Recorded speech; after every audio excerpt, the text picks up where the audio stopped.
Assalamualaikum warahmatullahi wabarakatuh. Bismillahirrahmanirrahim. Alhamdulillahi rabbil alamin. Wa bihi nasta'inu ala umurid dunya waddin.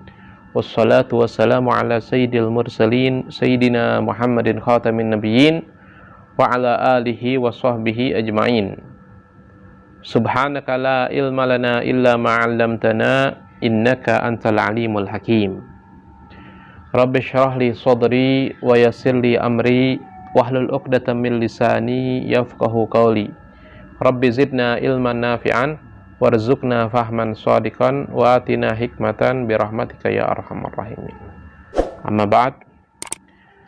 Bersyukur alhamdulillah pada kesempatan ini kembali kita mengkaji yaitu kitab Safinatun Najah. Sama-sama telah kita kaji di pembahasan sebelumnya, yaitu tentang syarat sah sholat. Syarat sah sholat. Di antara syarat sah sholat adalah toharatul hadasain, suci dari dua hadas. Yang dimaksud dengan dua hadas di sini adalah hadas kecil dan hadas besar, sebagaimana yang dikatakan oleh al-muallif kitab Safinatun Najah. Faqala al-muallifu rahimahullahu ta'ala wa nafa'ana bihi wa bi ulumihi fid dharain amin. Al-ahdatsu ithnani, asgharu wa akbaru. Fal asgharu ma aujabal wudu'a wal akbaru ma aujabal ghusla. Hadas ithnani ada dua, hadas asghar sama hadas akbar. Apa itu hadas asghar? Fal asghar ma'aujabal wudu. Hadas asghar itu apa-apa yang mewajibkan wudu, seperti kentut, buang air kecil, buang air besar, seperti apa lagi? Seperti bersentuhan kulit dengan laki-laki, perempuan dengan laki-laki yang bukan mahram, atau laki-laki dengan perempuan yang bukan mahramnya, dan yang sudah dibahas di bab sebelumnya, di bab nawaqidul wudu. Kemudian yang kedua adalah hadas akbar, ma'aujabal ghusla, apa-apa yang mewajibkan mandi. Itu pun sudah dibahas di bab sebelumnya, apa saja yang mewajibkan mandi, seperti keluar mani, seperti berhubungan intim, perempuan haid, nifas, setelah suci tentunya wajib mandi.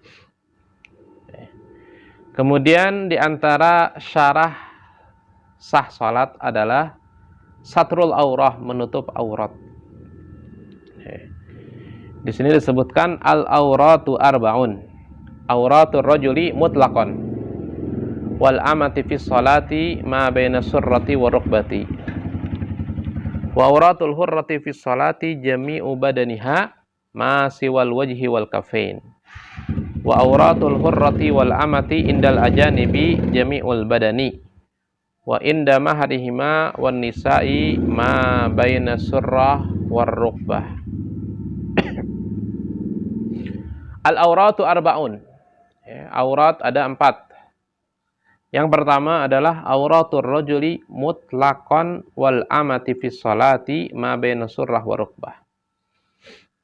Aurat laki-laki secara mutlak, baik itu ketika sholat, baik itu berhadapan dengan perempuan yang mahram ataupun perempuan yang bukan mahram, ataupun ketika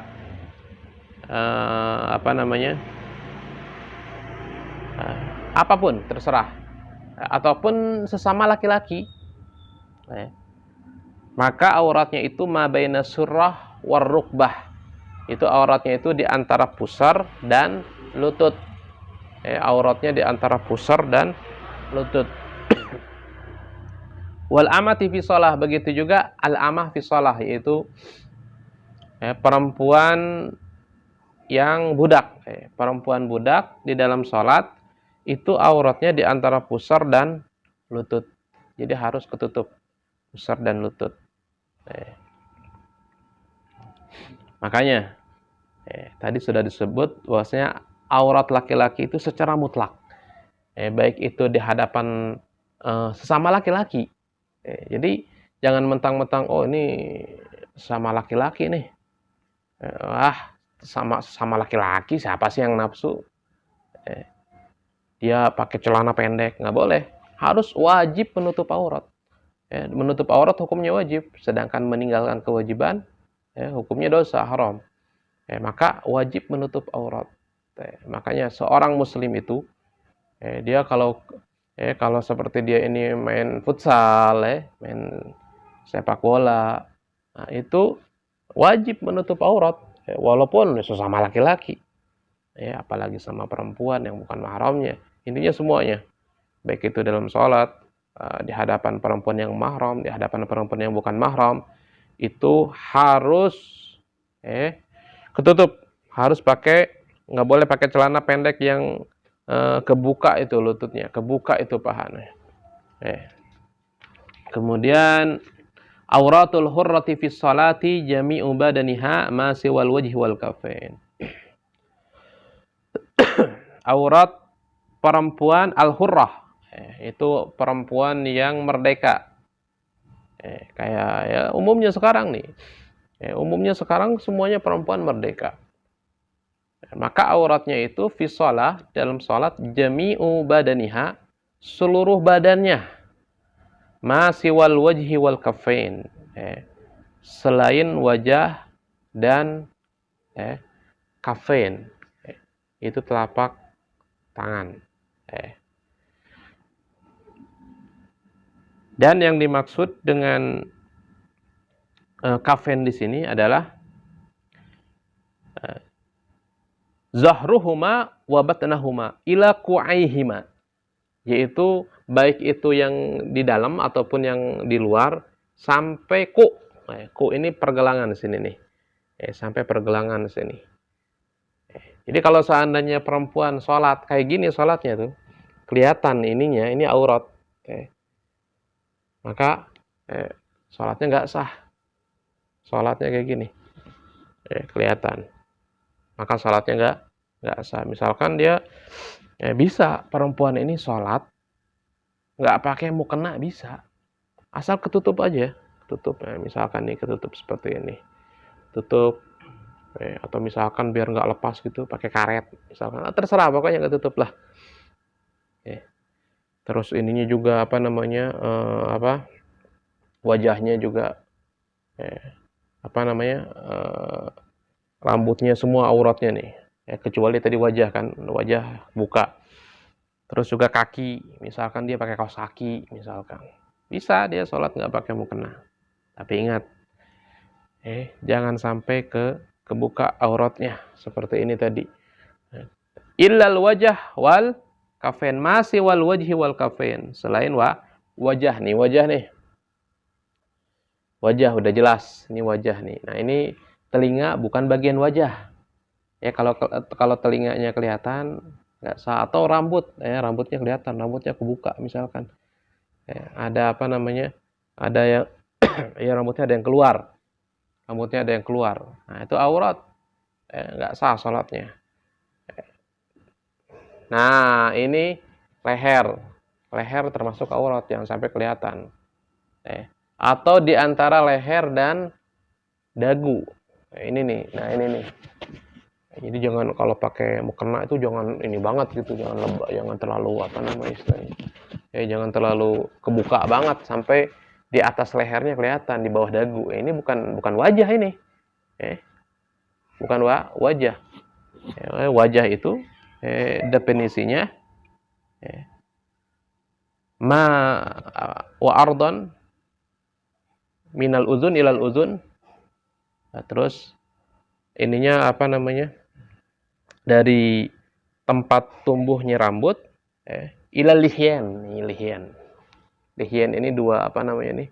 Dua tulang yang di antara dagu. Ini wajah. Batasan wajah. Selain daripada itu bukan wajah. Nah, bawahnya ini bukan wajah. Makanya hati-hati bagi perempuan Jangan sampai kebuka itu auratnya ketika sholat.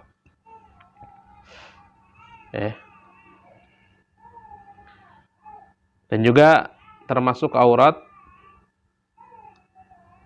telapak kaki. Lagi sujud misalkan, dia nggak pakai apa namanya, nggak pakai kaos kaki. Ketika sujud kebuka, misalkan, maka sholatnya nggak sah. Kemudian wa auratul hurrati wal amati indal ajanibi jami'ul badan.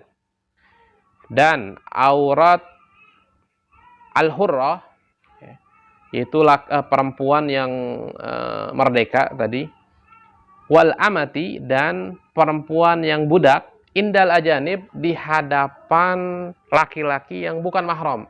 Ajanib itu ajnabi, itu orang lain, yang bukan mahram, yang boleh dikawinin. Jami'ul badan, itu seluruh badan. Seluruh badan. Nah, ini mu'tamad, yaitu yang lebih kuat. Jadi ada dua gol, gol, dan dua-duanya itu dipakai. Dua-duanya dipakai. Yang pertama adalah jami'ul badan, seluruh badannya itu aurat. Jadi perempuan di hadapan laki-laki yang bukan mahram, seluruh badannya itu aurat. Seluruh badannya aurat. Nah, ada yang mengatakan sama ketika sholat, kecuali wajah dan tangan. Kecuali wajah dan tangan bukan aurat. Dan tentunya di Indonesia ini, para ulama mengambil pendapat yang kedua, yaitu tadi, aurat perempuan itu sama dengan ketika sholat, di hadapan laki-laki yang bukan mahram, yaitu seluruh badan kecuali wajah dan tangan. Mungkin kalau seandainya diterapin di Indonesia tadi, gol yang pertama tadi, mungkin repot semuanya pakai cadar ya.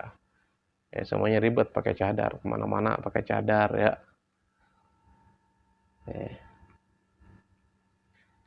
Tapi jumhur ulama bersepakat ketika ada seorang perempuan itu, dia ini apa? Bari'atul jamal. Atau dia ini nggak aman daripada fitnah, saking cakepnya gitu, nggak aman daripada fitnah. Maka auratnya itu seluruh badan. Baik itu pendapat gol yang pertama ataupun yang kedua. Jadi intinya, gol yang kedua itu dengan syarat. Tadi gol yang kedua, aurat perempuan ini kecuali seluruh badannya aurat kecuali wajah dan tangan, itu dengan syarat inda amnil fitnah, ketika dia aman daripada fitnah. Tapi kalau seandainya dia nggak aman dari fitnah, maka jelas seluruh badannya aurat. Kemudian wa inda maharimihima wan nisa'i ma baina surrah wa rukbah. Dan aurat perempuan yang merdeka dan budak di hadapan sesama perempuan, sesama jenis. Ma baina surrah wa rukbah. Nah, itu di antara pusar dan lutut. Akan tetapi perempuannya itu dilihat. Perempuan yang seperti apa? Kalau seandainya di hadapan perempuan sesama muslimah,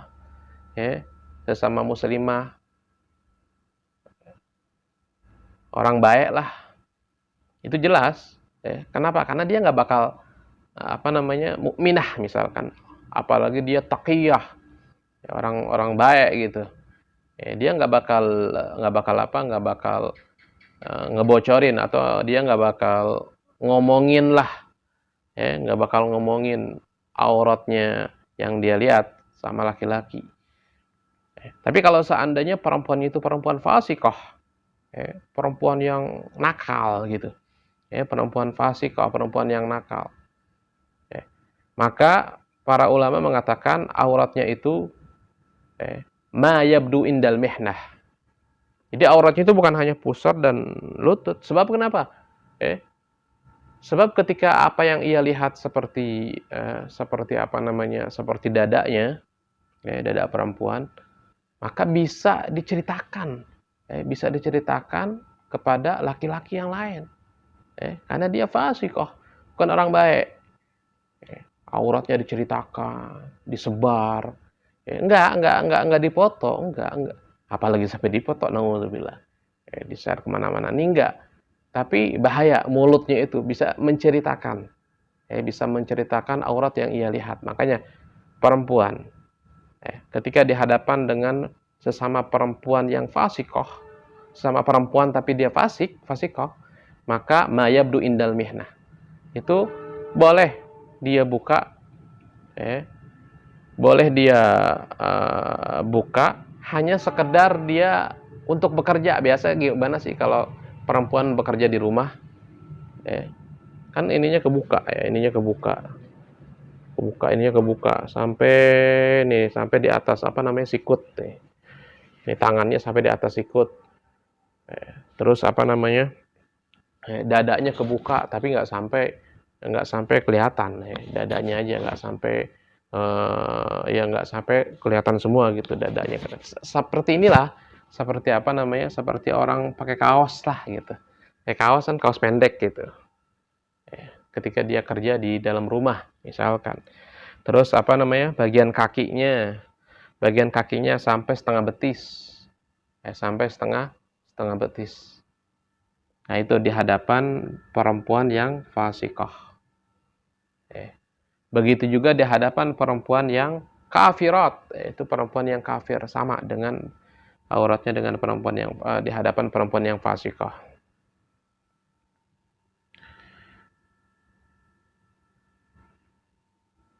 Nah, begitu juga seorang perempuan auratnya di hadapan mahramnya, wa inda mahrihima, dan di hadapan mahramnya itu di antara pusar dan lutut. Nah, ini juga sama, di antara pusar dan lutut ini juga sama, ada dua pendapat, ada dua gol. Yang pertama tadi di antara pusar dan lutut, dalam arti kan di atas pusar kelihatan ya. Maka gol yang kedua ini yang dipakai oleh jumhur ulama, yang nggak disebutkan di sini di dalam Safinatun Najah, yaitu sama, mayabdu indal mihnah. Mayabdu indal mihnah. Itu sepantasnya perempuan itu apa yang kebuka ketika dia bekerja. Jadi jangan sampai kelihatan, di atas pusarnya tuh jangan sampai kelihatan. Apalagi di zaman sekarang, zaman penuh fitnah ya. Zaman penuh fitnah yang mana banyak terjadi walaupun sesama mahram gitu. Naudzubillah terjadi zina, mungkin karena keadaan sekarang yang berbeda gitu. Terlalu bebas dalam menonton video yang nggak benar lah, sehingga menimbulkan sesuatu yang yang nggak benar ya, berpengaruh pada pikiran mereka, sehingga sesama mahram saja banyak terjadi di berita-berita sama mahram berbuat zina, naudzubillah. Makanya oleh karenanya untuk lebih berhati-hati, maka di akhir zaman ini kita menggunakan gol yang kedua, yaitu mayabdu indal mihnah. Ya, Allahu a'lam bishawab. Mungkin sekian apa yang bisa saya sampaikan pada kesempatan ini, semoga bermanfaat. Kurang lebihnya dalam penyampaiannya saya mohon maaf. Hadanillahu wa iyyakum ila shiratal mustaqim. Wassalamualaikum warahmatullahi wabarakatuh.